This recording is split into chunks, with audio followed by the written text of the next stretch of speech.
मित्र हो, काल एक असा अनुभव आला. गेले 17-18 वर्ष झालं माझं आधार कार्ड ही गावाकडच्या पत्त्यावर होतं आणि आजपर्यंत त्याच पत्त्यावरती, त्याच आधार कार्डावरती सगळी कामं होत होती. काल असा अनुभव आला एक बँकेमध्ये.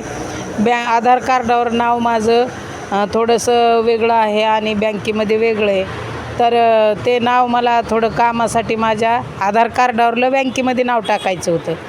ह्या कारणासाठी गेले 4 महिने झालं मी चक्रा मारते आणि मला अचानक काल साहेब म्हणतो की तुमचा गावाकडचा पत्ता ह्याच्यावरला कट करावा लागेल, इथला आधार कार्ड करा आणि ते सर्व डाऊन होत नाही.